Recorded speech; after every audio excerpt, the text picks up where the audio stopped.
ദൈവത്തിന് സ്തുതി. പ്രഭാതകിരണത്തിലേക്ക് സ്നേഹവന്ദനം. ഭാഗം 2187.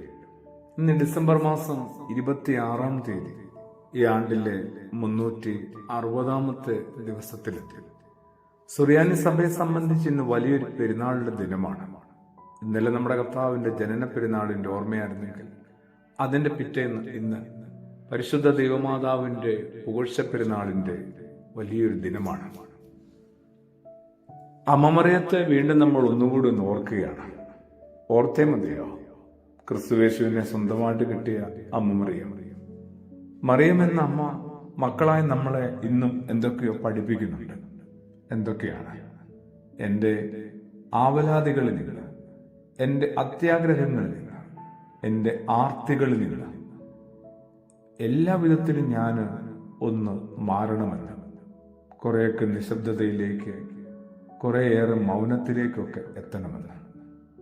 അങ്ങനെ മാറുകയും പുതിയത് ചിലത് സ്വീകരിക്കുകയും ചെയ്യുമ്പോൾ എൻ്റെ ജീവിതം ധ്യാനാത്മകമാകും. മറിയം പലതും ഹൃദയത്തിൽ സംഗ്രഹിച്ചു.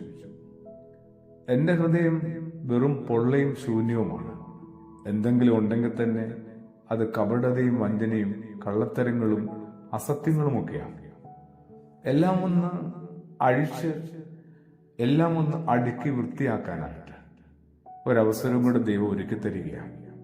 അതും ഒരു പുതുവർഷം പിറക്കാനായിട്ട് വെറും 5 ദിനങ്ങൾ മാത്രം അവശേഷിക്കുമ്പോൾ.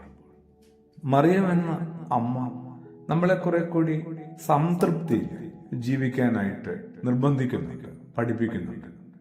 എല്ലാവരും ഒരുപക്ഷെ സംതൃപ്തിയിലാവാം.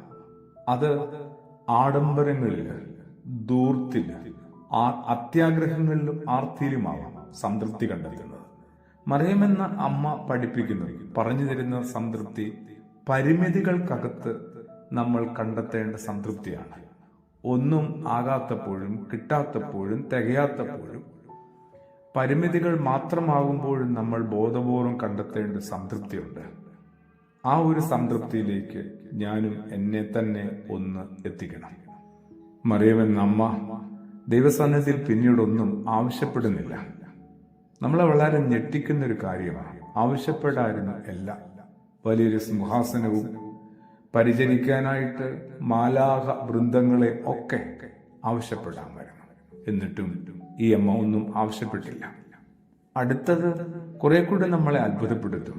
ദൈവം വെച്ച് നീട്ടുന്നതൊന്നും വേണ്ടെന്ന് വെക്കാനായിട്ട് മറിയം വളർന്നില്ല. മറിയം ചെറുതായുമില്ല. മറിയം ദൈവം വെച്ച് നീട്ടുന്നതൊക്കെ തനിക്കുള്ള വിഹിതമാണെന്ന് വിശ്വസിച്ച് തീർച്ചയായും ഏറ്റെടുത്തു, ഒരാശ്വാസം കണ്ടെത്തി. അതുകൊണ്ട് തന്നെ ദൈവം തരുന്നതിനെ നമ്മൾ നിഷേധിക്കാതിരിക്കുക. അത് സന്തോഷമായാലും സങ്കടമായാലും ആ വിഭവങ്ങളെയൊക്കെ ഏറ്റെടുക്കുക. ഒടുവില് പരിഭവിക്കാതിരിക്കുക. പലരോടും പല വിധത്തിൽ, പല കാരണങ്ങൾ ദൈവത്തോടും കലഹിക്കാൻ വരും. പക്ഷേ ആരോടും പരിഭവിക്കാതെ, ആരോടും കലഹിക്കാതെ ഒരു നിർമ്മമത സൂക്ഷിക്കാനായിട്ട്. അതെങ്ങനെയാണ് അത്രത്തോളം ഒരു ശാന്തത മറിയം സൂക്ഷിക്കുന്നത്? അത് ഈ മൗനവും ധ്യാനവും തരുന്ന വലിയൊരു സമ്മാനമാണ്. അത് നമ്മളുടെയും ജീവിതത്തിൽ നമുക്കും ഒന്ന് അനുഭവിക്കാനും ആസ്വദിക്കാനും ഈ വലിയ ദിനം മറിയമെന്ന അമ്മ നമ്മളെ സഹായിക്കട്ടെ, പ്രാപ്തരാക്കട്ടെ. ആമേൻ.